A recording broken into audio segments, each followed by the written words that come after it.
Guys, ಈ ದೇವಸ್ಥಾನ ಇರೋದು ನೇಪಾಳದಲ್ಲಿ. ಇದ್ರ ಹೆಸರು ಡೋಲೇಶ್ವರ್ ಮಹಾದೇವ್ ಅಂತ.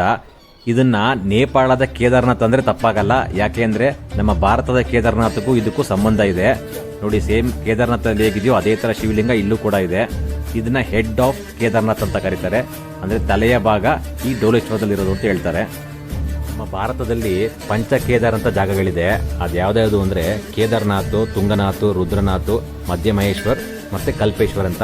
ಈ 5 ಜಾಗಕ್ಕೆ ಪಂಚ ಕೇದಾರ್ ಅಂತ ಕರೀತಾರೆ. ಆ 5 ಜಾಗಗಳಿಗೆ ಅದರದೇ ಆದ ಒಂದು ಪುರಾಣದ ಕಥೆಗಳಿದೆ.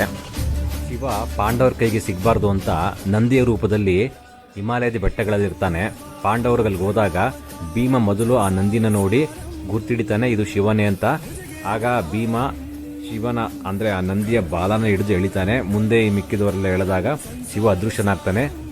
ಆ ನಂದಿಯ ಬಿಡಿ ಭಾಗಗಳು ಎಲ್ಲೆಲ್ಲಿ ಬೀಳ್ತಾವೋ ಅದನ್ನ ಪಂಚಕೇದಾರ್ ಅಂತ ಕರೀತಾರೆ.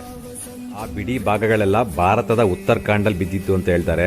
ಆದರೆ ತಲೆ ಮಾತ್ರ ಈ ನೇಪಾಳದ ಡೋಲೇಶ್ವರ್ ಇಲ್ಲಿ ಬಿದ್ದಿತ್ತು ಅಂತ ಹೇಳ್ತಾರೆ. ಅದಕ್ಕೆ ಇದನ್ನ ಹೆಡ್ ಆಫ್ ಕೇದಾರ್ನಾಥ್ ಅಂತ ಕರೀತಾರೆ.